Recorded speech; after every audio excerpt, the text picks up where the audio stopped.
I had had enough. Well, you drove out there into the middle of nowhere and had some sort of loud verbal display challenging ET in general out in the middle of nowhere? That's what I was doing. I actually had a pistol in my hand at the time. I was really ticked off. When I was having this fit, I was waving the gun in the air, okay, and I had this fit. And at this moment, I said, okay.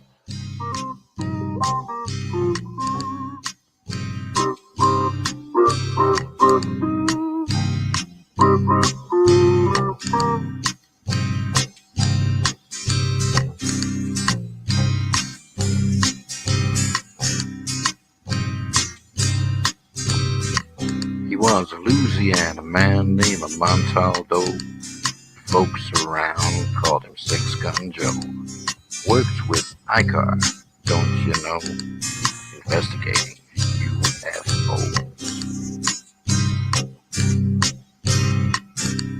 Out for a drive with a gal one night, they stopped to check out the reporting site. When an alien lit right there on the ground, he commenced to throwing his weight around. Now, old Six Gun didn't take too kindly to that kind of thing, especially without Vaseline or anything like that, Seriously. Well, Six Gun looked that critter right in the eye and said, "Any last wish before you die?" He yelled, reached for his gun, quick as a twitch, and said, "Fill your claw, you son of a bitch." Now a legend spread across the land about this pistol-waving man. But if you're from space or from Earth below, you don't give no lip to Six Gun Joe.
other ways you can listen to us. Now, we're also, John Greenwald Jr. from Black Vault Radio, blackvault.com and Black Vault Radio, has also picked up my show and several others from the network and are now carrying them on DVRN Radio, which is Black Vault Radio Network.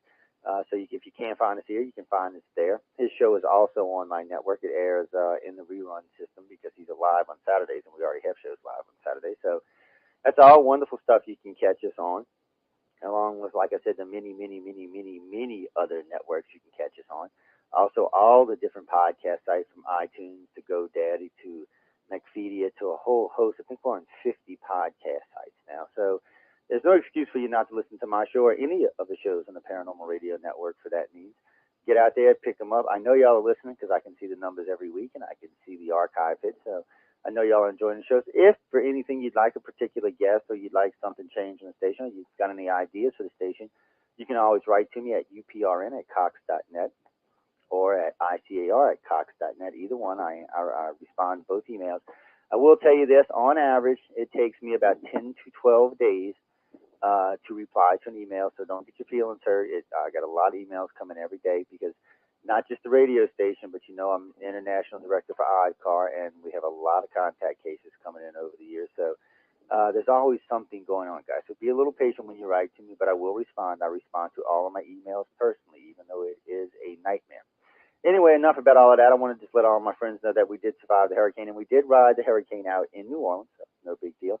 Tonight's guest is going to be Jeff Peckman.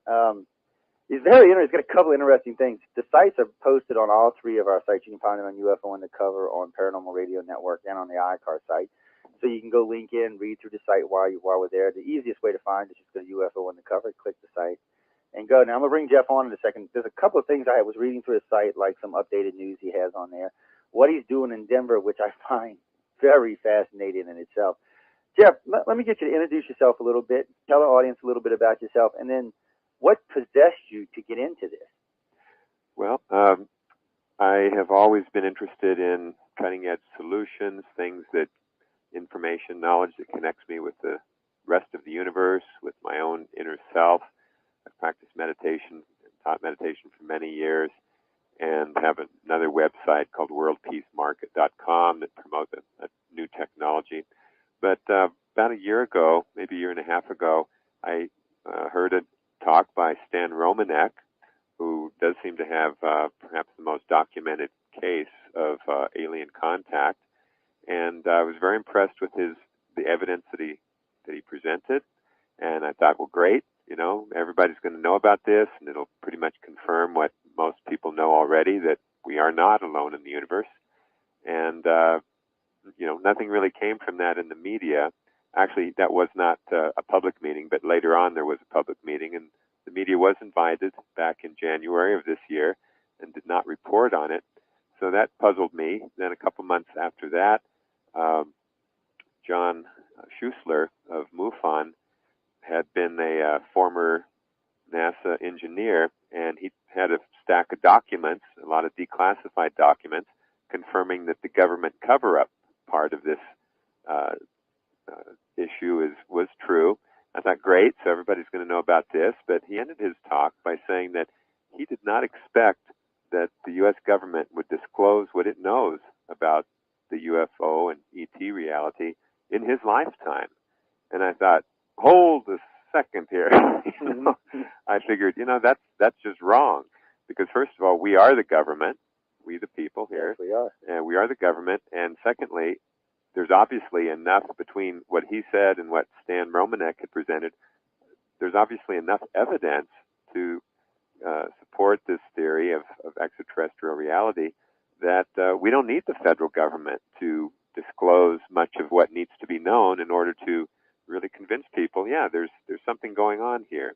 And so I knew how to do a ballot initiative. Not all states allow this, but Colorado certainly does, and I think 16 other states. And I've done it before, and I thought, I'll just create a ballot initiative to essentially achieve what people are hoping the federal government will do in terms of disclosure. So by the time I got back home from his talk, John Schuessler's talk, that was, within 30 minutes, I'd pretty much decided or figured out a concept for how to create a ballot initiative around this issue. and to take the information directly to the people, which is important because, James Madison, a former president, spoke about, he said, the people are the only legitimate fountain of power, and it's from them that all these other powers of government are derived. So that was the strategy that I took, and it seems to be working well in terms of tapping into that power and gaining the attention of the media, because they see that this is a very serious thing. When you go directly to the people with anything, the media tends to cover it because it's a local thing that has potentially global implications. Well, for you, the local media is easier to deal with. I mean, isn't it for you? I mean, I know for me it is. I have a lot easier time when I'm dealing with local media with any of the subjects that I work on than I do with trying to get anything into the national media. I swear it's like pulling teeth to even get them to recognize anything. I mean, is that true for you, or have you had better success? It's actually been just the opposite. Initially, and on 2 ballot initiatives that I've done, there started out to be a little bit of local media coverage, but the national and international media then picked it up quite quickly, and it became a huge story. And then it was only after that that the local media really started covering it a lot more and digging into the issue when they saw that other people in the world were interested. So both of these, maybe I'm just lucky, but both of these previous ballot initiative about 5 years ago and now this one, instantly attracted media attention, and it was sustained for some time, and really allowed people to go more deeply into information that was either new or previously underreported. That makes sense. Well, I'm glad it kind of went backwards because, like I said, usually we have a hard time with anything in national. Local, usually if I call the local media down here, as long as there's not a hurricane or something like that going on, usually if I call them, they'll respond. They'll send out now we don't ever get a big report. They always get like a cover, something like that. But still, they tend to cover it here in New Orleans and in Houston. I notice they do it quite a lot. But stories that are picked up locally, I rarely ever see them hit the national news. Every once in a while. But see, you seem to have just the opposite luck there, which is nice, because once it makes national, the people can get involved, which is what you're trying to do. I mean, if you got to get, I tell us, you follow this all the time, if you want to make a difference, you got to get the word out to the general population. Preaching to the choir is not going to do you any good. That's true. That's true. And you're one of the champions, and I feel very grateful to be speaking with people like you that have been at this for decades. I'm relatively new to this whole topic, but I saw an opportunity to create really a forum so that people that do have something very important to say can bring that to Denver, and through Denver it can reach the rest of the world. So whether it's a DVD, a book, a white paper, some personal experience, it seems that that's the way it's unfolding, that people are looking at Denver now as a portal to getting this information directly to the people. And, when I said the media picked it up, I mean, I don't know how many of your listeners your show is probably, I'm certain it's much more interesting than what's normally in the mainstream media. But if they've been noticing within the first 6 weeks of doing this ballot initiative, and I should say that when I first filed the draft, you have to go through a few legal steps, and the first is just to give a draft of what you're intending to do to the city council attorney and the city council director of staff, and then within 10 days they have a little sit-down meeting with you and kind of go over it and just try to understand what it is. They don't tell you to change anything, but they'll ask questions and comments. And in fact, I've revised the petition, and we'll be doing the same kind of meeting tomorrow. So that's been getting a little bit of news coverage. But when I first started, I didn't even tell the media about it at all. I didn't solicit any interviews because I really needed about 3 months of time to get things underway and to actually work on another couple of projects.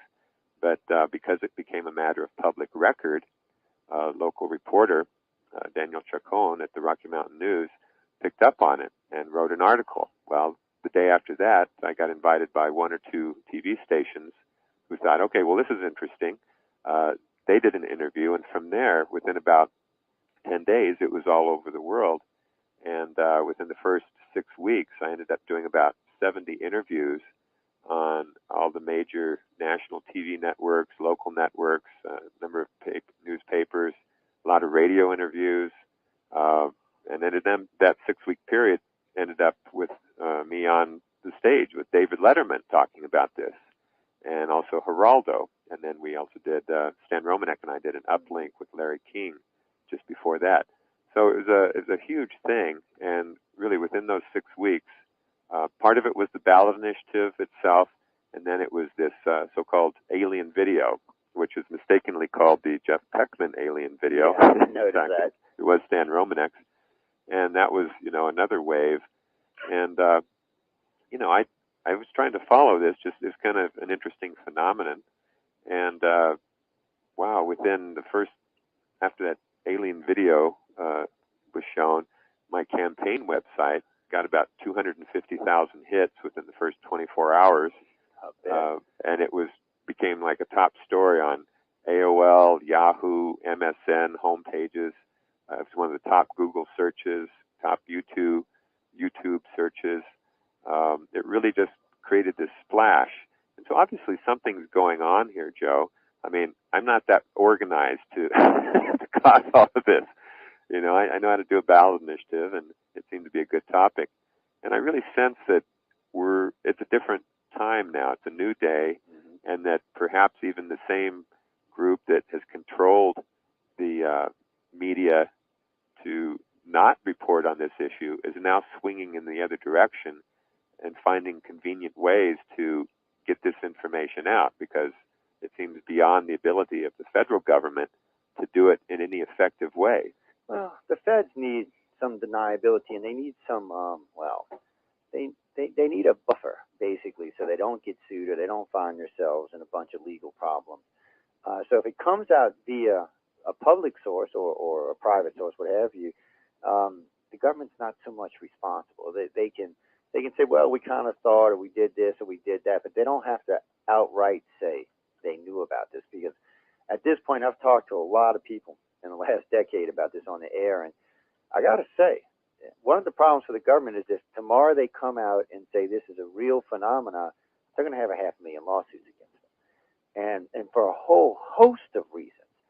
And and that's just one part of it. They still got to deal with Russians keeping technology from them, and a few other things besides that. So it's hard for the feds to come right out and say, okay, guys, ET's visiting the planet, and this is how it is. But for someone like ourselves and other people that are in the field, if the right group of people get together and can put the right pressure, and if there's enough of this come forward, I really think you might get some cooperation from the government. But other than that, I don't. I argue with Stephen Bassett about this all the time, because he's going to have disclosure in 2009, and I just can't see it happen. I can't see for the federal government, or I shouldn't even say the federal government, whatever part of the government this is that deals with this, where it's to their benefit to come forward.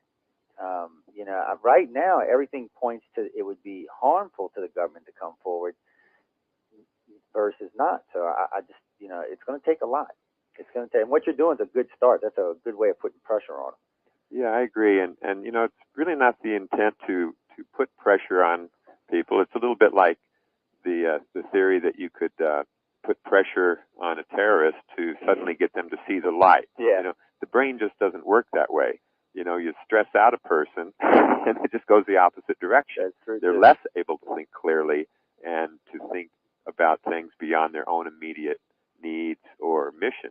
And so, this will be done, I think, first directly through the people, because a few interviewers have asked me, well, why don't you do it on a higher level, like state or federal? Well, first of all, there are no ballot initiatives at a federal level. State takes a lot more time and resources. Yeah. But really, this is within our country. I feel like this is going over the heads of Congress and the White House directly to the people. Again, back to that higher source of power. And I believe that it'll happen much more effectively that way. And a number of people have told me that, I think especially Stephen Greer, Dr. Greer said in his efforts in speaking with members of Congress, that one of the most common responses was that, we're just kind of stuck here. We can't do this very effectively. I mean, if this information is going to get out to the people, it really needs to be on a grassroots level. And because of that perception, that perspective, I believe that a lot of support is gravitating towards this very humble, modest ballot initiative, because it is seen as something that has a lot of leverage. And from one small effort, it can impact a much broader range that starts to get a lot of people off the hook. It's like you say, it's not easy for them. And I think they probably just botched the job anyway. Yeah, they probably as would. some kind of national disclosure program. So, person to person, I think, is the way to go here, because this is a very important human interaction, human decision that has to be made. And one thing that is important that I've observed in other instances with ballot initiatives is that it's one thing to provide information to a lot of people, but so many people are in the habit of relinquishing their responsibilities to the government, to their employer, to somebody supporting them, that if they're not making a conscious decision about a piece of information, it doesn't really settle in with them.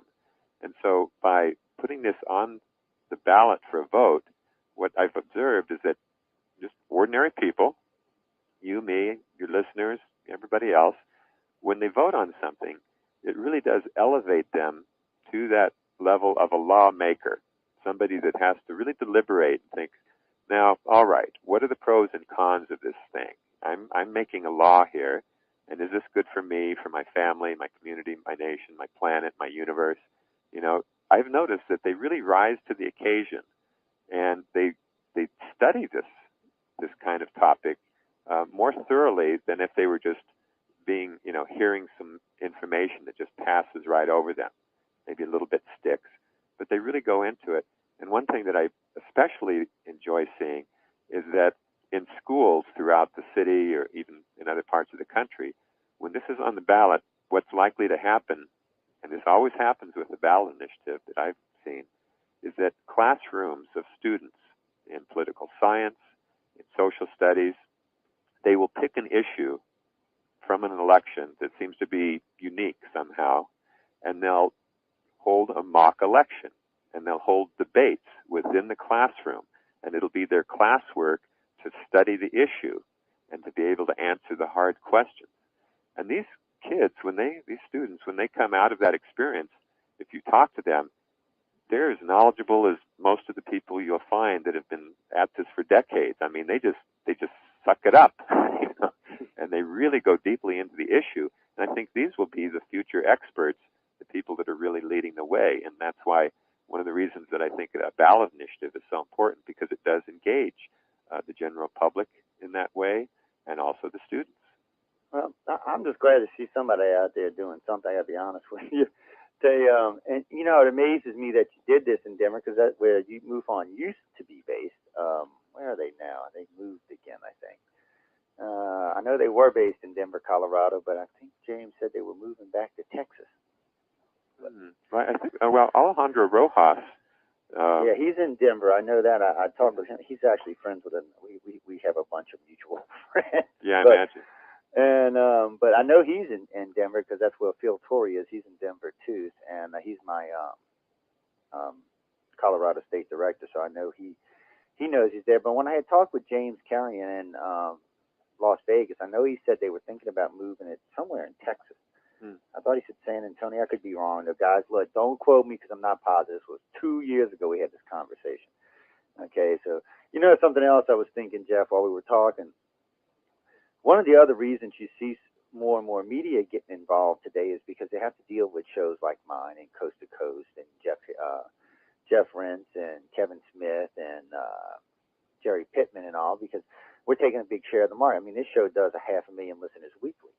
That's a chunk of the market on Wednesday nights, and I'm not the only one out there that's doing this. And Coast to Coast is doing 3-4 million listeners a night. And then you have Jerry Pittman and Jeff Rentz and them all. But when you put the 6 or 7 top shows together that talk about this, they're taking 10-15 million listeners weekly, and that's got to be hurting big media. I mean, I can't see them just wanting to let us have these listeners. And this show grows there. Well, it's like when I got involved with this, I really thought, somebody asked me to host a radio show. I'm like, yeah, I'll have like 2 listeners a week, maybe 3, And no, really, I'm being serious now. And a couple of months passed, and I realized, damn, we had like 20,000 listeners. I'm like, wow, I was impressed. And just before I switched from Wake Up USA to UFO Undercover, the show was doing close to 1 million listeners a week. Now, when I started the station, it had a big whopping 20 listeners. Today, just 18 months later, it does 3.3 million listeners weekly. So it tells you the demand for this kind of information. They're not getting it from the regular media, so they're looking for alternative medias. And now the regular media is starting to realize they're starting to lose market shares. I've had a couple of companies approach me about the share of market that we expect to take in the next 5 years. We really, current things have this station doing 10, 15 million listeners weekly. That's as big as any station in the United States by far. And there's a lot of interest in this, and there's a lot of interest in moving away from media, but yet making the alternative media still be credible, which I don't know how they're going to do that, because personally, things like CNN and Fox have lost pretty much all credibility with me to start off with. So I'm not sure what anybody, when they say credible media, what they're talking about. I noticed journalism is not what it used to be. People aren't out there really, I noticed today, if you can sit and watch the major news stations, and you can go from station to station to station. They're all reporting the same thing, but they're all different. Now, it's the same event, like there was an accident a couple months ago where there was about 25 cars involved. One station had 5 cars with 6 people dead. One station had 15 cars with 2 people dead, and so on and so forth. What the hell happened to news? In the end, there was 7 people killed and 37 cars piled up, but not one of the stations got it right. So I'm kind of wondering today, and it's like with Katrina, I'm sitting at home in New Orleans watching the national news about Katrina, and about 80% of what they said was not true. It simply was not true. They were just making stuff up.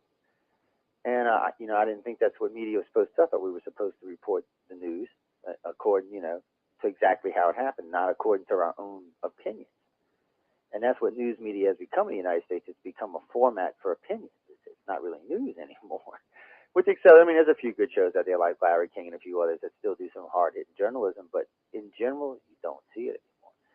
And now that you have other sources that are getting much more in-depth into subjects like ufology or any of the paranormal ranges or any of the New Age ranges, last year when I seen the standings, 86 million Americans are either messing with an alternative religion or in a New Age religion.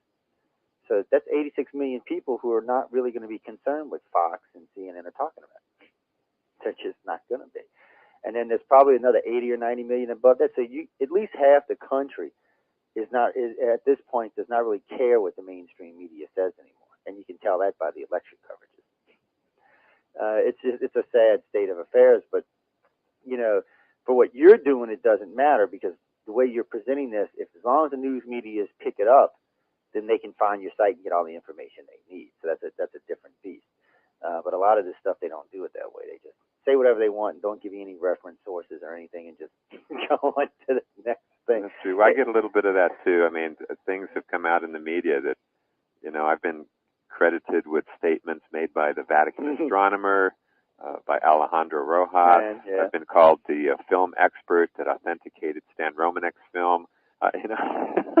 They've gotten a lot wrong, but at least they're talking about it. It's like Stan's film.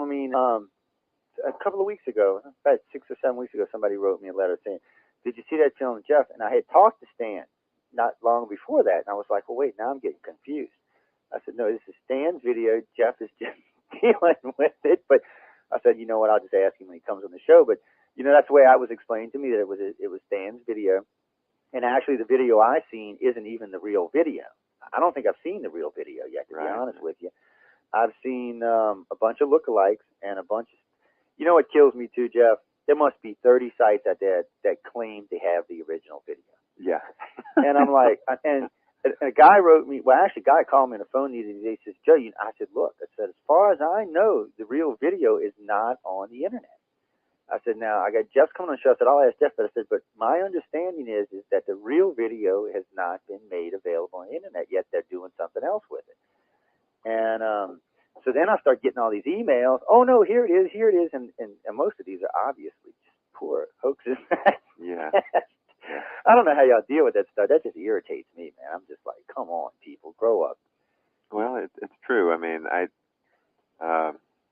I don't know what to say about that. It's an interesting phenomenon that happened on YouTube with all this stuff out there. And before I knew it, somebody had purchased my name as part of a website domain name and is trying to push toolbars.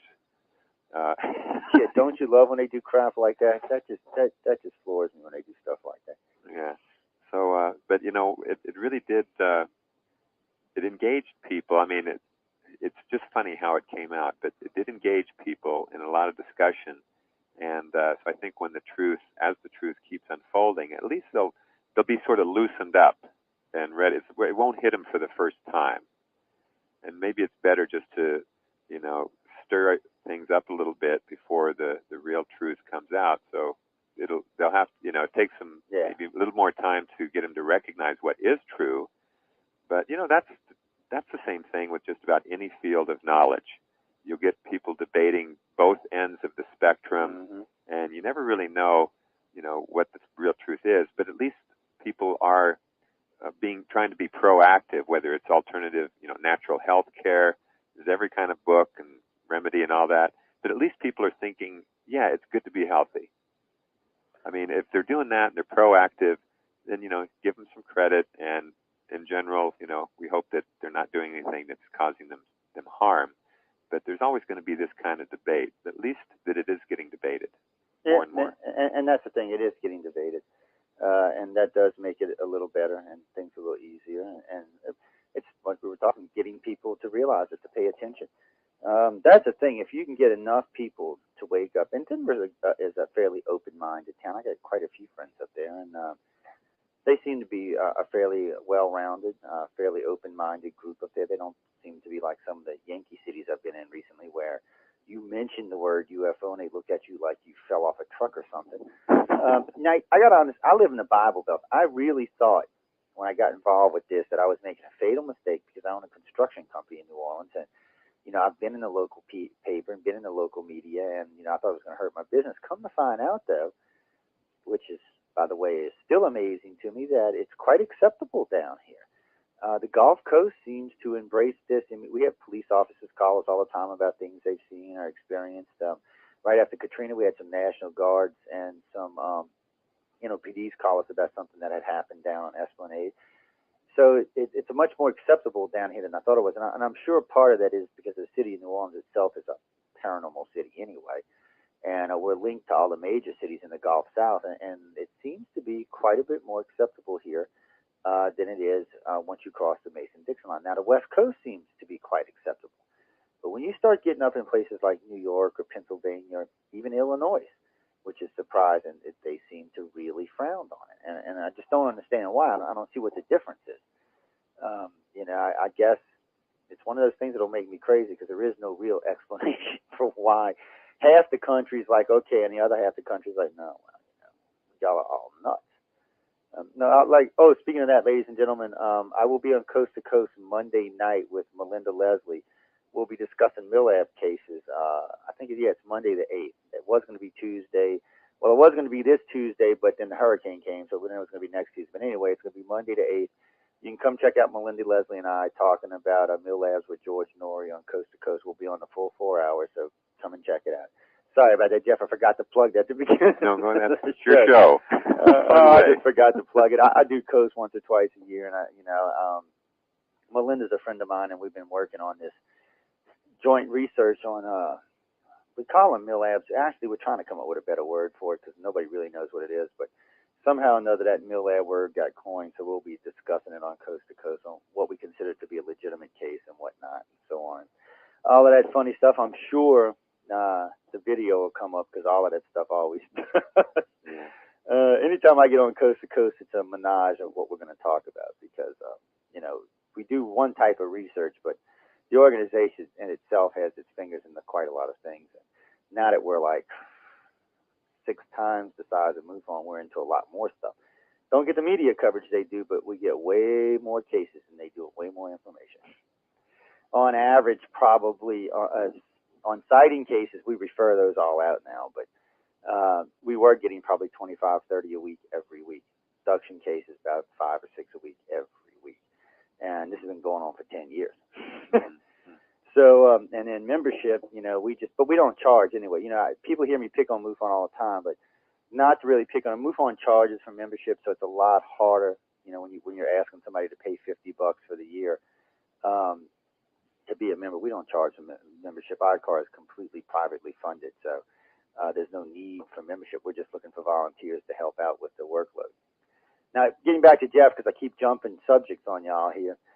Now, you think this will be feasible? I heard you say earlier 16 other states have this law where you can do this ballot? I think there's 16 states that have ballot initiative and referendum. It's what it's usually called. I'm going to have to look and see if we're one of them. I'll give you a hand if we are. Just Louisiana's kind of backwards. Well, I've checked into that. You might. I think Baton Rouge does. Oh, well, that would be nice. Even when it's not available at the statewide level, very often there are little pockets of counties or towns or cities or villages that will have those initiative rights in one form or another. They might call it different things, but people could just look into their state or local ordinances, statutes or local ordinances or charter, and just find out if they have initiative or referendum rights. Referendum usually means that the legislative body, city council or state legislature, would create a ballot for a particular issue, and they would put it on the ballot. Whereas an initiative is something that's done by ordinary citizens, and then they collect signatures, and from that it goes onto the ballot for a vote.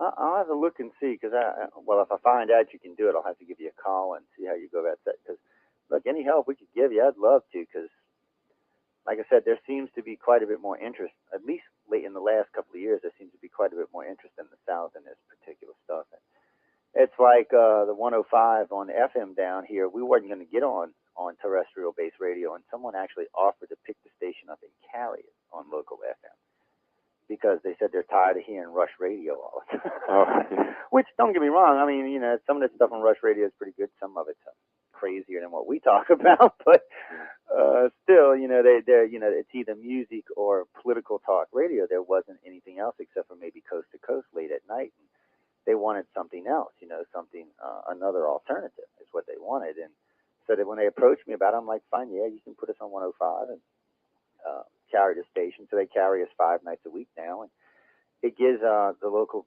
listeners an alternative station to listen to. And I gotta say, we get our first audit this month, and it looks promising. It looks like we're going to take a full maybe 28 to 38% of the market share, which is, in today's market, since there's like 18 radio stations here, that is huge.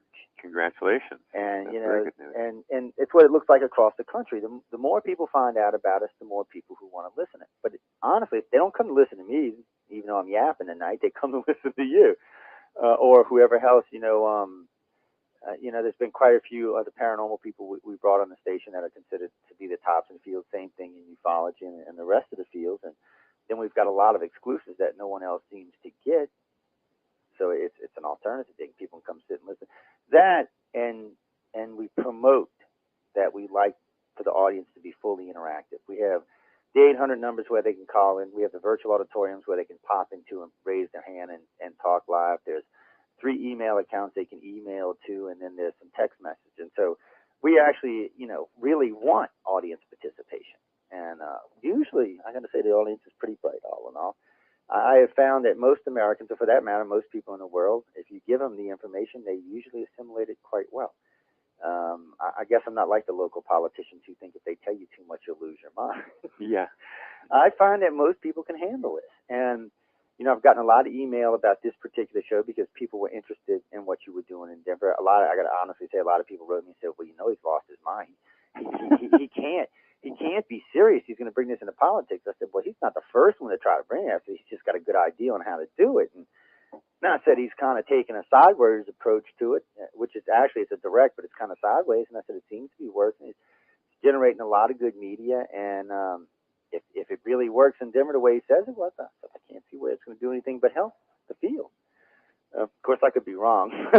Yeah, me too. But you know, where's the gamble here? yeah, I think you're going to be all right. I just with the amount of press you got now, you know, I can't. Like someone just sent me a message about the video. Is it real or not? Guys, I haven't even seen it. How can I tell you if it's real or not? Okay, don't ask me that again. And I don't think Jeff's going to comment on one way or another until it's released. So, and really, we don't have him here tonight to talk about the video. I mean, he can, but we got him here to talk about a couple other things. But you see, that's the thing. You start seeing these questions about the video, about the video, about the video. Guys, when it's released, trust me, whenever it hits anywhere, I will post it to all our sites so y'all can find it easily, okay? If it matters, I believed when I saw it the first time, I believed it was real. But that's because when you hear Stan's entire presentation and all the things that have gone on for 8 years now and how frequently they happen, you know, weekly, there's stuff going on. In fact, I just got sent, he just out of his basement window yesterday afternoon, snapped a photo of a big triangle up in the sky above his house. And I said, well, how big was it, you know, when you put your arm out? You know, because people always, you know, they say, oh, it's the size of a BB or a pea or something like that. He said it would have taken about 2 or 3 fingers at arm's length to cover it up.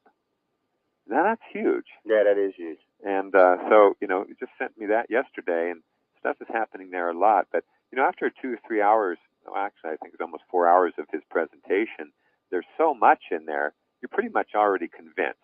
So when he shows even the still from the video or the video itself, it's kind of like a final visual confirmation of what you had already been convinced of. And so it's easy to believe it, but, you know, it really does need more research. And I do try to dissuade people from putting too much weight on a single video. Yeah. The media itself, you know, when what happened, the way that came about was that, again, I didn't solicit any media attention initially. They just kind of found out and started calling me in large numbers.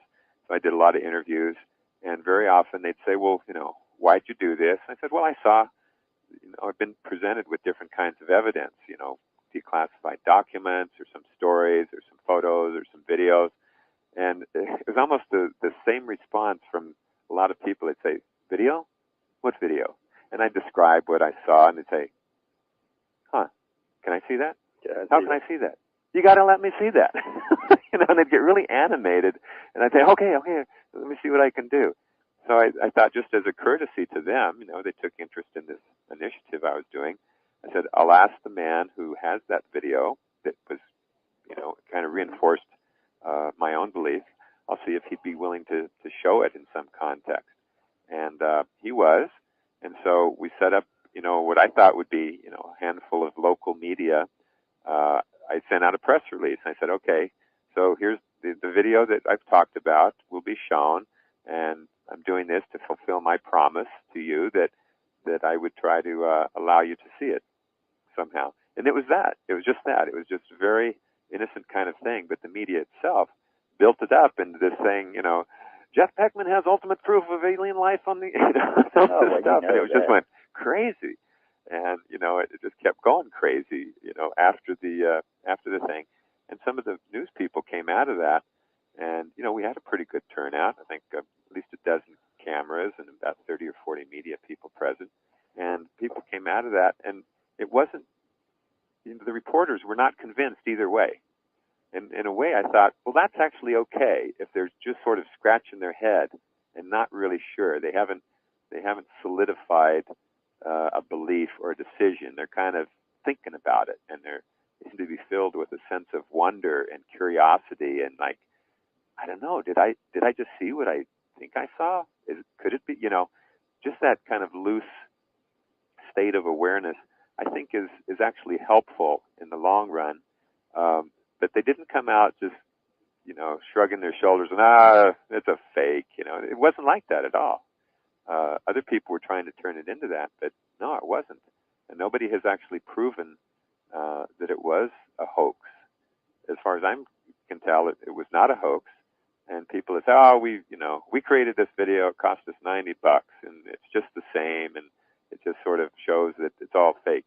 Well, it isn't, you know. I mean, there's there's graphics programs that would have enabled them to do a lot better job than what they did. Oh yeah. But all it proves is that there's graphics programs. Yeah. You can make George Bush look like Jesus Christ, or Saddam Hussein look like Elvis Presley if you get a Photoshop and all these different things. It doesn't mean anything. Yeah, well, I'm still getting in trouble over them damn probe ships. I had one of the ICAR people. We had got to talking one night, and he started doing some research because they look CGI to me, and I was like, well, why don't you see what you can find? Took him all of 3 days to find out who made the damn thing. And of course, when I asked Linda Mulhall about it, she like to rip my head off. I'm like, Linda, the guy said he made them, boo. And well, that was a bad thing to bring up with her. But that's one of the things that's always bothered me about all this. It's first off, it's kind of risky business, because when you're releasing things like videos and tapes, if they are a hoax, sooner or later somebody's going to figure it out, and then there's going to be 5 tons of hell to pay. And then, but what bothers me the most is sometimes it takes years. Something is considered credible evidence, and then a decade later we find out, oh well, wait, that wasn't true. It does more damage than it does good. That's why I've been dying to see the video, and I'm sure you'll put it out sooner or later. But I had a question just come in. Wait, where did it go? I just had it in front of my face just 2 seconds ago. Oh, there it is. Somebody wanted to know, have you gotten any responses from national or political leaders, or by name? I mean, any of them contact you, say, "What the hell are you doing?" Or No, I haven't. But I probably tomorrow or Friday, I'll also issue. I think during the Democratic National Convention, I made an offer to Senator Obama to provide a briefing, because I really expect that any Democrat that gets into the White House is still going to be denied a lot of the information that they should have, whereas the Republicans will, be more.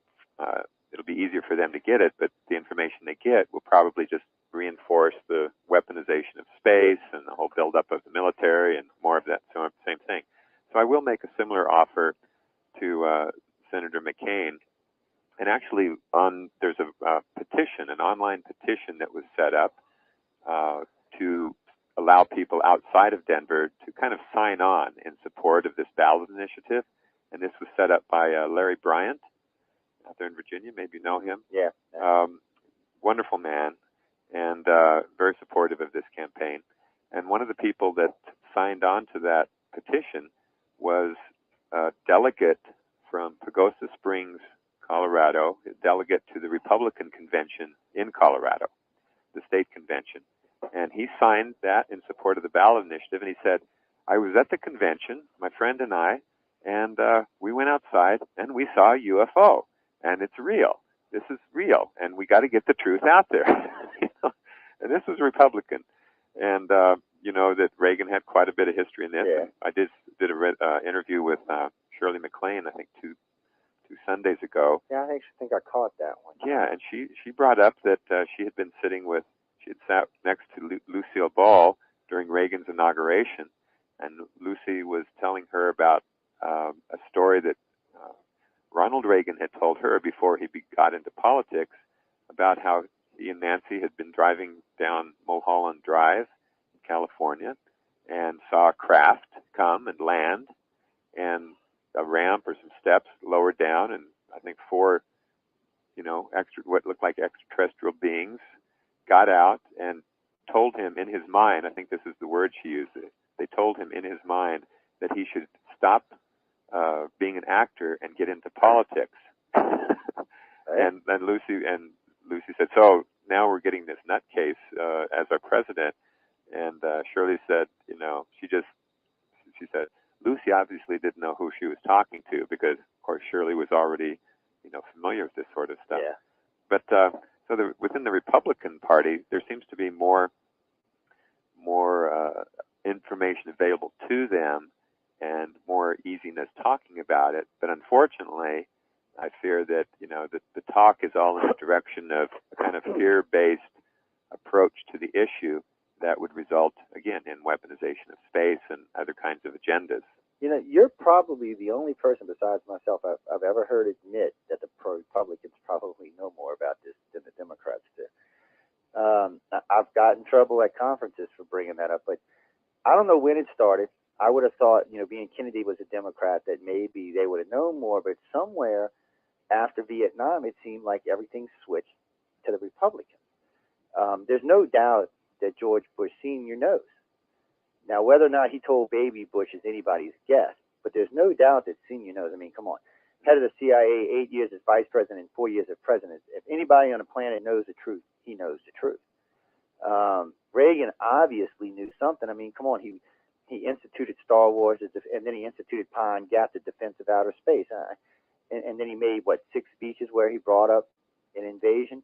He obviously knew something. Now, whether or not, like I said, whether baby Bush knows or not, I don't know. And as far as the Clintons, they had an interest in it, but they were never told. Carter was never told. We know that. I mean, both of these presidents, said we were never told. Well, did they say that they were never told, or that they were never told by the people that they should have been told? Yeah, well, that was the thing. That's what Bill related to, that he was never told by, let's say, someone in the upper government. He was told, just never by anybody of consequence. There was people he knew that might have been associated with programs that he kind of hinted around with, but he was never told by the right people. In other words, the CIA, head of the CIA or NSA or Secret Service never came up to him and said, Bill, look, the planet's being visited. This is what they're doing. This is why they're here. No, you can't do anything about it. No, you can't tell anybody. I don't think he had that conversation. And I do think Ronald Reagan and Bush did. I just don't know if baby Bush did. And it's hard to say what Bush Jr. knows. Because on one aspect, the man looks like a complete moron some days, and then some days he actually looks like he knows what he's doing. So I don't know what to think of. You mean like playing dumb? Well, yeah, because being more informed than. What was like the thing with the Russians just recently? He's in Beijing, Russia's invading Georgia. Bush is like, yeah, okay, well, whatever. And I'm thinking, what the hell, dude? I mean, but what's the score? Yeah, and to me, all that suggested to me was he knew this was going on already. He already knew this was going on. And I got to be honest about this. Since this started, McCain has caught up with Obama in the polls to run neck and neck now. And before, he was double digits behind Obama. So when it comes to a leader that's going to be, if we're going to be looking like we're getting in a war, Obama ain't going to have a chance. Public's going to vote McCain in because they're going to feel more comfortable with him. And one of the Democrats brought this up the other night. He said, we've been living in this fantasy world for the last 18 years thinking, we don't have to worry about the Russians no more, and we can do this, and we can do that, and we can do this. And this is why candidates like Obama are feasible for our country. But in reality, that is not the truth. The truth is we're headed for a new Cold War, and we need a strong president. And that kind of floored me when I heard a Democrat say that. I was kind of like, okay, what are y'all trying to end this man's career? I told him, this is another one of those elections where I'm going to have to vote for the lesser of two evils because I don't know, I don't think we've had a decent candidate in, 20 years. Well, of course, it's not all about the candidates, all the people around him. That's true, too. And, I would really hate to see, more of Cheney and Rumsfeld types controlling stuff. And what's her name? What's her name? Kind of reminds me of Cheney. I never can remember that Alaska governor's name, but she kind of reminds me of Cheney. She got that, like, don't with me because I will drop something on your head. Yeah. There's a funny parody. I don't remember. I don't know who created it, but a parody of John McCain calling her up and she getting tough with him and kind of humbling him. But I tell you, one thing that bothers me is I know that McCain has a strong support of Joe Lieberman. Yeah. And his wife, as far as I know, still works with the PR firm of Hill and Knowlton. And that was the firm that fabricated the congressional testimony with the young Iraqi girl talking about some atrocities being done by the Iraqi soldiers. A Kuwaiti girl talking about the atrocities done by Iraqi soldiers in the first Persian Gulf War that actually helped to rally. And this was played over and over as real news. And it rallied a lot of Americans to support getting into that war. And the whole thing was fabricated. Yeah. It didn't actually happen. And so this is, I think, okay, now with the whole UFO thing, that's precisely the kind of connection and the strategy that could be engaged to turn any kind of UFO experience or disclosure towards the negative side. Again, to build up the military and scare people and through fear,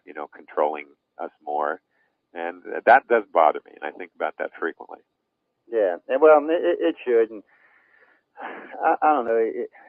I would like to see a more conducive political environment.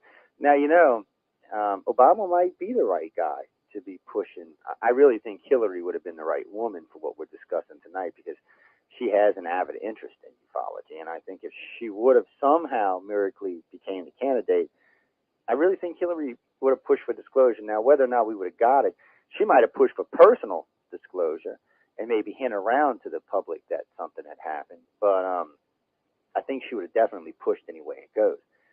Obama just doesn't seem like the pushy kind of guy to me. He looks like the kind of guy that when he was growing up in school, he probably got beat up on a regular basis. So I don't think he's going to be real pushy against Congress. And I don't think he's going to be real pushy against the people. Now, I could be wrong, and I hope I am, actually. But he just doesn't seem like that kind of pushy kind of person. So, of course, he's selling one thing to the population and maybe a whole other kind of character when he gets in office. That's something we'll have to wait and see. But I would like to see a president that at least has an interest in this. And there has been a few. Jimmy Carter had an interest in it. Ronald Reagan had an interest in it. The Clintons definitely had an interest in it. Which tells you if the highest office in the country, the most powerful person in the world, has an interest in this, everyone should. When Ronald Reagan made that speech, the whole world should have said, what the hell does he know that the rest of us don't? And when he instituted Star Wars with these lasers that were obviously not designed to shoot down missiles, but when he instituted Pine Gap, the joint British defense of outer space, the world should have been going, what's going on? He obviously dumbed down too much. Is that? Well, I talk about sheeples all the time, Jeff, about especially Americans being sheeples. At least 70% of America walks around in a daze. Some of the stuff that goes on in our country, I was raised the same way you were. We the people, we control the government, we make the decision. Honestly, since the early 70s, I don't think there's been any proactive Americans in this country.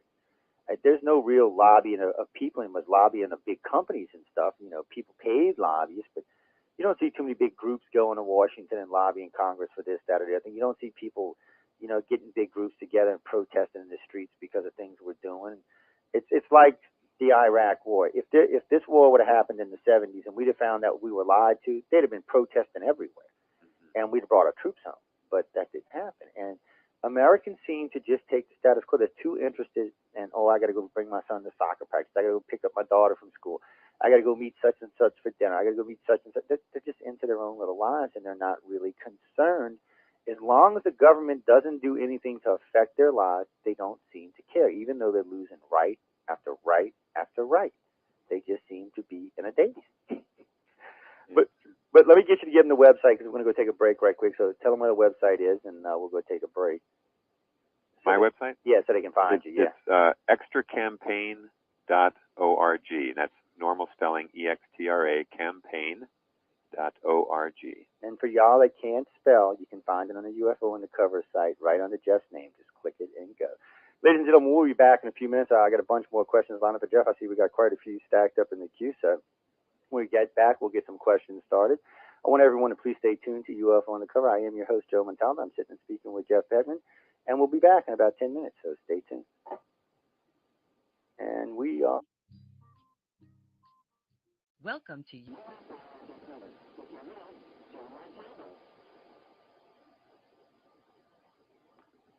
Good evening, everyone, and welcome back to UFO Undercover. Like Natasha said, I am your host, Joe Montaldo. Tonight's guest is Jeff Peckman. We've actually crossed several topics, which we're going to shift back to extra in a minute because there's still quite a few questions. The one I see my email is quite loaded down with things. Also, remember, ladies and gentlemen, if you'd like to listen to us via UpSnap, you can go to the UFO Undercover site or to the Paranormal Radio site. There's a toll-free number there now that you can call straight in and listen for free, or you can do it the old-fashioned way and type in Para 27627 on your cell phone and listen to us free. And by the way, this is anywhere in the world, guys. You can listen to us on your cell phone anywhere in the world. You can listen to us on 105.3 UPRN in New Orleans, and all of the different venues that carry us now on the internet, including the newest addition to the family, Black Vault Radio, which is now an affiliate of ours and has put 4 of our shows into syndication. So as you can see, the station is growing, but there's no excuse for you not to listen, ladies and gentlemen. So y'all said, a lot of y'all said, it can't be here this time, that time. Well, I took all your excuses away. I don't want to hear anymore. Jeff, welcome back to the show, man. Thank you, Joe. Sorry I had to get those promos out. Thank God we ain't going to do paid commercials. That would make me insane. It would. Now, I want to go back. I noticed, hold on, where was I? I was just on your site just 2 minutes ago. What did I do with it? I wanted to ask you a question about something. It was under the breaking news. Where did it go? That's what I get for moving sites around while I'm talking. Anyway, I noticed on, there it is. It says another ET ballot bid. Now, what was that? It says Lands Denver City Hall. Is that the same one, or is this something different? It's still my ballot initiative, Okay. but that was regarding the revised version that I'll be discussing with the city officials tomorrow afternoon. Now, ladies and gentlemen, y'all can go. It's extracampaign.org. Y'all can go to a site. He's got quite a lot of information on the site. I have it up in front of me right now because there's some things I wanted to ask. See, I see down here he's got 724 Apollo astronaut Dr. Edgar Mitchell, which will be on this show in a couple of weeks. So I'll have to ask him about this. And then here I see where you got 819 Obama offered ET briefing, and you said you were going to offer a McCain one, right? Yeah, I'll probably make that offer on Friday, and he and his vice presidential candidate are supposed to be in Colorado on Saturday. Oh, well, he might actually pay a little bit of attention. And, oh, by the way, to my two birthday radio show hosts before I get, Tree Sheridan, happy birthday. I know yours was yesterday. And to Karen Dolan, whose is tomorrow. Happy birthday. I know y'all didn't want the whole world knowing y'all's birthday was, but hey, happy birthday to y'all. Yeah, Karen, Richard Dolan's wife, hosts a show for me through the keyhole on Friday nights. And, but I just, because I would forget, y'all know how I am. If I don't say it on the air, I will forget to tell you. I'll get on to something else. Now, how do you feel? I mean, you've seen enough of McCain on TV and heard him talk. Do you think he'll be receptive even a little bit to this, or do you think he might look at you like, oh, my God, this guy has lost his mind? Or well, if he even knows, that's true. That's true. That the offer's being made. Yeah, that's I don't true. know, but well, there's a couple things. I'm an independent, a registered independent voter. Thank God for that. I can throw in the comment by the Republican delegate from Colorado that he had seen a UFO at the Republican convention, or while he was there. I heard that from somebody else too. But it was the last Republican convention, right? Well, this was the state. He saw this at the state Republican convention on May 30th, which I think was actually, that might have been the same day. Well, May 30th was the day we did the press conference, and so that might have been the same day he saw it, if I recall. That would be interesting, wouldn't it? Yeah, that would be. And one other thing I have is a photograph, a group photo with me standing immediately behind President Reagan and Nancy Reagan at the White House, and it was just I could say that I was there undercover, serving ice cream. I was actually serving ice cream just because a friend's business was invited to serve ice cream at the congressional picnic. So, just to help him out, we went, had a little fun. And so, those three things. And I think also McCain seems to be doing some gutsier kinds of stuff these days. Now, the fact that Senator Obama, his campaign did not respond to that offer, McCain might, just for that reason. He might. Well, like I said, Obama just doesn't look like he's the kind of, how can I say this in a G-rated show? He just doesn't look like he has any kahunas. Let's leave it at that. Yeah, I don't know. I feel okay about him. I feel okay about him. In the big issue, I think that I would trust him to deal with it in a more responsible and open way than another set of Republicans. Yeah, well, I trust Obama in some things. There were some things I heard him say that I thought, well, he does have some stuff on the ball. My biggest problem with Obama is simply his lack of experience. I mean, 1 year as a junior senator does not make for president of the United States. But other than that, I mean, he's an excellent speaker. He seems to be well-managed, well-rounded. I don't care much for his wife, but he seems to be a very well-rounded individual. So I'm willing to give him a shot. Let's be honest, he can't do any worse than Jimmy Carter or some of the other presidents we've had recently. So, I mean, I'm just to the point now where I am, like the rest of the country, I'm ready for a change. I'm ready for some kind of new, fresh politicians that have an interest in what we're doing. It's just, Obama's got some good things. McCain's got some good things. Maybe if we could mash them together and throw in Condi and a few others in there, we might actually get a candidate. But, because he does. I mean, he does have, people hear me all the time because I do once every couple of months I host voice of the people for a friend of mine, November Hansen, to do a political show. And, I've come down hard on Obama. I've come down hard on McCain because personally I don't think either one of them or the guy to run this country. I just don't feel they have the well-roundedness to have the political, to have, you got to have a couple of things to be president. One, you have to have strong foreign affairs, and the foreign countries have to respect you. And that's hard to earn these days for the United States. So you got to have that. The military has to respect the commander-in-chief. So you have to have that. The people have to respect the commander-in-chief. So these are three things that I don't think either one of these possess in abundance. I think, like, Obama can get the people to like him. I don't think he can. I heard what the Europeans said about him, so they're not going to like him no matter what. The Russians have already said they thought he was going to make a weak president, so he's already losing on the foreign front, and the military doesn't like him at all. So that's two of the three go against him, and then opposite on McCain. He's got the two strong ones, but the people don't trust him.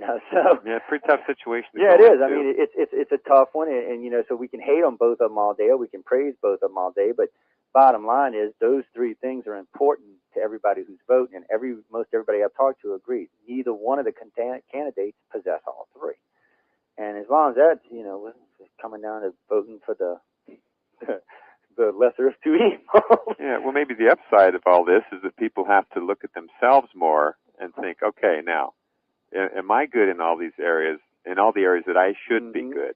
Am I taking enough responsibility in my own life, or is this a sign that I've relinquished too much to the person in the White House I think is going to solve my problems? Maybe people will be more reflective on their own self. Yeah, well, they should be. One of my big things is, I say it on the air all the time, if you don't vote, don't bitch. Because this is how I feel about it. If you didn't vote, you don't have the right to gripe. Yeah. Okay? You didn't take the time to go vote, whether you thought your vote was going to make a difference or not. You didn't take the time to do it. You don't have the right to complain. Some other moron put the politicians. And really, the last two presidential elections, what we had, 36% of the country vote. There's been no true winner of a presidency since probably Kennedy. I don't. It's just most of the country doesn't want to vote. Now, here's something interesting, ladies and gentlemen. My son told me about this yesterday, and I didn't know about this. You can vote on the Xbox now. You can cast your vote via the Xbox. And there's a new program coming up, hopefully in time for this election, probably not to the next one, where you'll be able to vote from your computer. Now, this is a guarantee that if you can vote from home, from your computer, without getting up and going anywhere, we should see an 80 to 85% vote. That's how much more people. They expect 40% more of the population to vote if they can do it from their house. Now, I don't know why people can't just put it in the mail, because I know you can mail in your ballot, but I guess that's too much work. But starting your computer up and hitting yes apparently isn't that much work. You're going to have to put in your SSI number and stuff like that, but they're going to make it where you can vote off the internet. And I don't know if this is going to work, or if this is going to end up in one of these disasters where this candidate swears that the election was rigged or what have you. But I can tell you this, a lot more people will vote if they can vote from their home. And so you might actually start seeing truly elected politicians in this country one day. And not just, because right now the presidents are elected by the minority, not by the majority. There hasn't been a majority vote, meaning more than 50% of Americans vote, I think they said, since Roosevelt. So, right now the presidents are being elected by most politicians are being elected by the minority. It's the people who are willing to get out and vote, guys. Get out there. Come on. I know I talk to a lot of people every day, and I know all y'all got bitches and gripes. Go vote. Especially in local elections. Definitely go vote, because that makes more of a difference than the feds do. I don't know, Jeff. You got to gripe at them all the time, man. Yeah, well, you reminded me of a saying that's very frequently in my mind as I'm making these decisions about the campaign. Something I heard in a previous campaign, that the world is run by those who show up. That's true. That's a damn good. You got to show up. I got to say, that's damn good, because it does. It is true. It is run by the people who show up. And these days, most Americans are too lazy, and they just want to sit at home and watch their television or do whatever they're doing. They don't want to get involved. Now, for the parents, I want to tell y'all something, okay? That is just BS, because all that's doing is teaching your kids not to care. All right? You need to make your kids understand. See, I was in the military, so it was forced into our head, vote, vote, vote, vote, vote. I mean, the military, you can't even not vote in the military, okay? They will come out and find you and give you something to vote with. They'll bring a little piece of paper. Matter of fact, we were sitting on the tarmac waiting to be shipped overseas. They brought the ballots out so we could vote on the tarmac. All right, so you can't even get out of vote when you're in the military.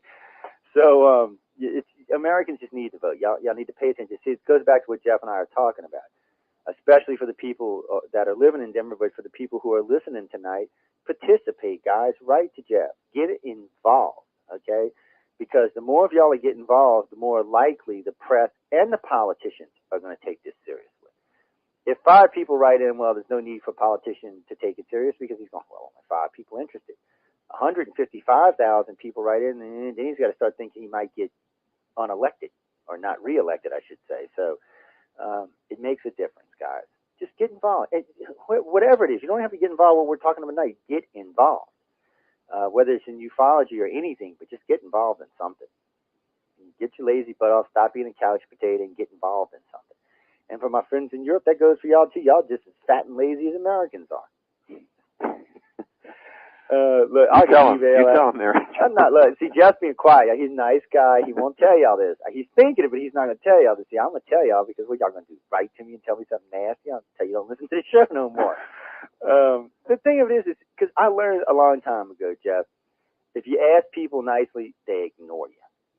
You demand it or you get loud, they tend to pay more attention. And at least they still might not go do anything, but at least they're listening. And I just want them to get out of this habit of sitting home and watching elections instead of being involved in elections. And I want to see it. Like I said, I'm going to vote. I just don't know who I'm voting for. Yeah, I might be one of them coin flipping things. I don't know, but I'll vote for somebody. You know what? More than likely, this is going to fall to for me, it's going to probably fall to the VPs, and both of them scared the living hell out of me. I don't know. Yeah, all kinds of stuff coming out about that. Now, what's your next move? I know you got a lot of stuff going on, but what's going to be your next move? Well, tomorrow I have this meeting, and there'll probably be a little bit of media coverage on the points of that. What I'll be explaining is why the initiative is being revised, and basically what was an 11-member commission will now be 7 members, and that will be achieved by just removing the mandate that there are representatives from the departments, Denver Departments of Safety and Human Services, the Office of Cultural Affairs, and a representative from the Denver City Council. So all those people that are basically on the payroll would be removed. At least the mayor does not have to appoint someone from each of those 4 areas. What I realized, it was just a gesture to involve them in this because it is important, but to have somebody volunteered instead of volunteering is, it's a little different there, a little bit of a difference. And so I wanted it to be purely voluntary and did not want people to be kind of forced into it who either do not want to be there in the commission or who really are not very knowledgeable or interested in the topic. So what I've done is taken those 4 people out of the commission and then set the bar much higher as far as the kinds of people that should be on the commission, which now can be, the members can be from anywhere in the universe. It's actually stated pretty much that way.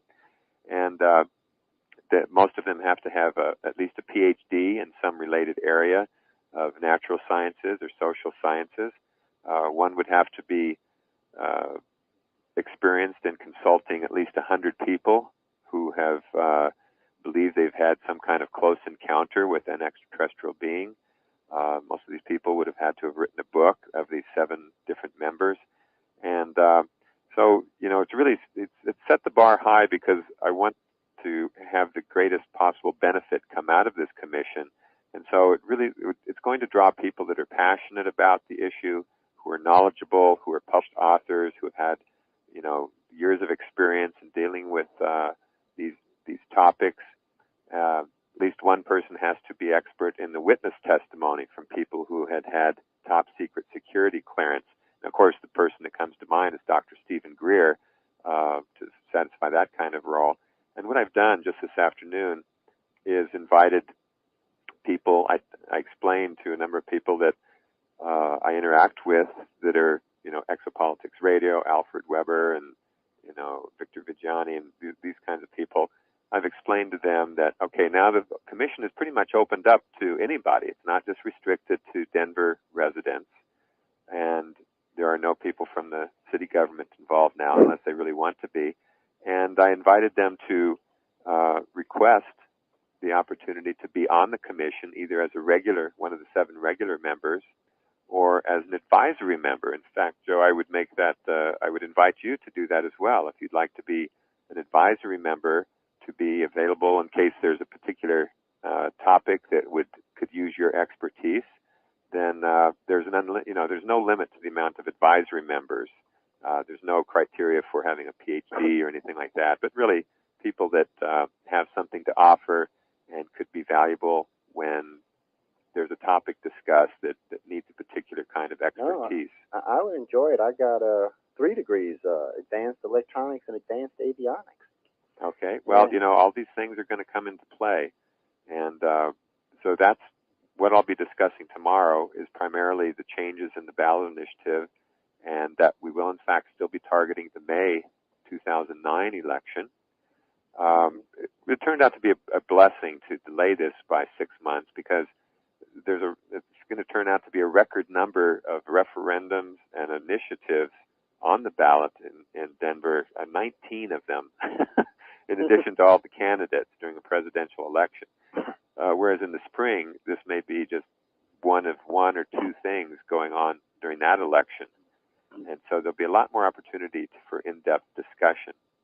I'll need to raise money, so if anybody wants to donate $5, if you think that it's worth a few dollars to get this issue out, not just to people in Denver, but through Denver to the whole world, as it has been happening so far, I'd invite them to make even a small contribution, because we will be paying paid petitioners, people who collect signatures for pay, and I feel they ought to get paid because they're doing a lot of hard work, and it's might create a whole new economy to get paid for doing something relative to extraterrestrial realities. So there's that, some fundraising, and basically just next week I should have new petitions in hand to start over, and we do have to start over to collect about 4,000 signatures. People could let your listeners, if they know people in Denver, check out my website. We'll try to have something organized where people can go and know that there will be a signature, somebody there collecting signatures. So it's basically, after tomorrow's meeting, I have one more step to get this petition finalized, and that's through the city clerk. And then we just start back on the regular campaign stuff, collecting the signatures, educating people. I'll be doing some more interviews, and probably going to more schools during the next few months that are just interested in this topic. I mean, it's a very, what's going to come out of this, Joe, is very exciting, because as the people study the issue, they're going to see opportunities for cultural enrichment, for potential energy technologies, clean energy technologies, for economic development, for a whole range of career choices coming down the road to this new generation of students. And so I think having a taste of this information and realizing that, yeah, it is real, what's going on here, I think that's going to inspire a whole generation. And it can happen just through, some simple strategies like engaging people directly. So if we can basically brief the citizens of Denver with the same information that presidents have had, or not even, maybe probably more than what many of the presidents have had, I believe that will change the dynamic. It will change the discussion, because to have one city so well informed about all this information of the existence of these extraterrestrial beings and their vehicles that have been here for so many decades and longer, I think just having one large population on the planet that really has that information will start to have a cascading effect, a domino effect, whatever you want to call it, and it'll just spread very quickly through the people directly, pure grassroots kind of activity. And I think there'll be some really wonderful surprises coming out of this. And one of them will be the development of school curricula in a lot of these topics. Well, that would be a nice thing because it's something we were talking about just a couple of weeks ago. Why none of this is taught in any school anywhere, and I don't mean so much, because I'm a 25-year veteran abduction researcher with UFO ufologist, whatever you want to call it, but I mean we specialize in contact cases. And I don't expect any of that stuff to be taught in school because, frankly, we don't understand any of it now. But the fact that there probably is life, I mean, when I was growing up as a kid, we were told there weren't any other planets. Okay, well, we know that's wrong. It's like the first time I said, oh, there's water on Mars, everybody said, well, you're crazy. Well, guess what? There's water on Mars. And both NASA and the Aerospace Agency agree that they're going to probably find some type of life. We're not talking intelligent life, but some type of life on Mars. They also think they're going to find life on 3 or 4 other planets or planetoids in our system. Well, if you take that and times at how many planets they estimate that are in the galaxy right now, you're talking a lot of life. And, when you start talking, 100 billion, 50 billion planets with life, and out of that, another 5 billion with intelligent life, that's a lot. And that's not even, right now, the current estimation on planets is stars is 200 billion. And we know most stars have more than one planet. Right. Well, what do you think about the you must be familiar with the Disclosure Project witness testimony from the people who are prepared to swear under oath, to testify under oath, that NASA has had many videos and photographs where extraterrestrial UFOs were in the photos and the videos, and they erased them, and then they come back and they get another $15 billion a year in funding to look for intelligent life in outer space. What's your take on that? Well, it's interesting you brought that up because some of the disclosure witnesses I think are quite good. Some of them I'm not so sure about because I look at everything kind of double-folded. I figure if you've got 200 witnesses, probably 50 of them either have some kind of agenda or have some association with the government. So you don't know how many of those is different information and how much is real. So I'm always a little skeptical when it comes to that. But NASA put their own foot in. What was it? STS. What was it, guys and girls? STS 81. No, STS 41. Right. They put their foot in it on that one because, first off, it's obviously a craft taxing the ship, and obviously something from the surface took a pot shot at it. I mean, you can see it clearly in the video. Whatever that beam of light is moving from the surface towards space, and you can watch this thing change directions on 3 occasions.